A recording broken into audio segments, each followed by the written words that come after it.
안녕하십니까, 기타 치는 설비쟁입니다. 오늘은 제가 여러분들하고 보일러 연통에 달리는 고드름에 대해서 이야기해 보려고 합니다. 지금 아파트나 단독주택이든 상관없이 여러분 나가서 연통을 쳐다보세요. 생각보다 많은 집들의 보일러에 연통에 고드름이 맺혀 있는 것을 볼 수가 있습니다. 고드름은 도대체 왜 생기는 것일까요?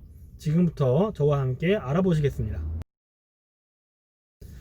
보일러에 고드름이 맺히는 첫 번째 원인은 배기가스가 원활히 배출되지 않을 때입니다. 보일러에서 나오는 배기가스는 일반형 연통일 경우에 보통 200도까지도 올라가는 뜨거운 열기가 나오게 됩니다. 콘덴싱 보일러 같은 경우에는 약 80도 정도의 열기가 배출되는 것으로 알려져 있습니다.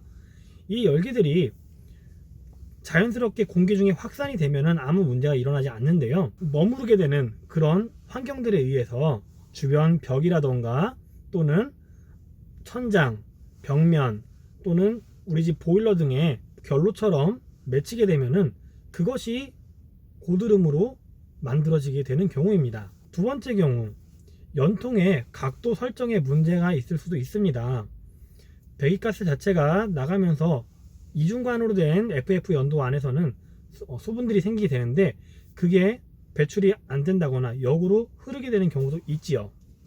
세 번째, 가장 흔한 경우입니다.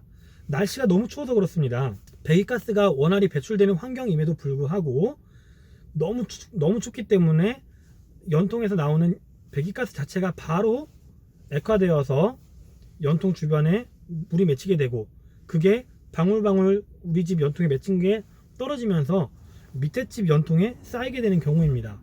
그러면서 연통을 뒤덮는 형태의 고드름이 많이 발생하게 됩니다. 자, 그러면 이 고드름에 대해서 어떻게 대처해야 될까요? 첫 번째, 고드름이 자주 맺히는 집들 같은 경우에는 미리미리 확인을 하셔서 제거를 해 주셔야 돼요. 물론 연통에 손이 닿는 범위 안에서 하셔야겠죠. 위험하게 하시면 안 되고요. 연통이 조금 달렸을 때는 상관이 없어요. 그럴 때는 그냥 긴 막대기 같은 것들을 이용해 가지고 툭툭 쳐서 그냥 연통을 떨어뜨려 주시면 아무 문제가 생기지 않겠죠. 작을 때 그게 제일 중요합니다. 그거를 해주실 수 있다면 안전사고 같은 게 예방이 될 수 있겠죠. 첫 번째 말씀드렸던 원인이었던 공기 자체가 잘 빠져나가지 못해서 그 안에서 머물러 가지고 배기가스 때문에 수증기들이 뭉쳐서 생기는 그런 고드름 같은 경우에는 연통의 길이를 조금 더 빼준다던가 풍합대 연도라는 그런 제작할 수 있는 연도들이 있습니다. 그런 것들을 사용하셔 가지고 결로를 차단시키는 그런 방법도 있겠습니다. 만약에 이런 것들을 하지 않았을 때 어떤 위험이 있는지 좀 사례를 보여드릴게요. 고층 아파트에 달리는 고드름은 특히나 위험합니다. 꼭대기층에서 생긴 결로가 바로 아래층에다가 고드름을 생성하게 되고요, 그 거대한 고드름들, 길게는 1m 이상짜리 고드름도 생기게 됩니다.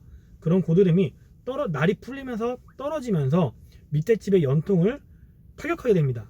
그러면 밑에 집 연통은 그대로 맞으면서 들리고 실내에 있던 연통과 보일러가 분리가 되게 됩니다. 그게 바로 일산화탄소 중독 사고로 이어질 수 있기 때문에 여러분들이 특별히 주의하시고 신경을 써주셔야 되는 것입니다. 우리 집 보일러에서 떨어진 고드름 때문에 다른 사람의 인명피해가 발생한다면 그것만큼 끔찍하고 불행한 사고는 없겠죠.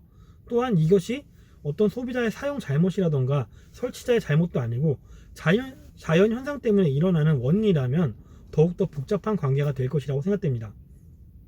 그렇기에 앞서 말씀드렸던 것처럼 여러분들께서 미리 고드름을 한 번씩 확인해 주시고요. 고드름은 작을 때 제거하면 문제가 되지 않습니다. 커졌을 때 제거하려고 하니까 큰 문제가 생기는 거예요. 그러니 올 겨울 아직 많이 남아 있습니다. 여러분들께서 집안에 있는 고층 아파트 계신 분들 연통 한 번씩들 꼭 확인하셔서 고드름 미리미리 제거하시고요. 사고 나지 않도록 예방하시는 우리 구독자분들 되셨으면 좋겠습니다.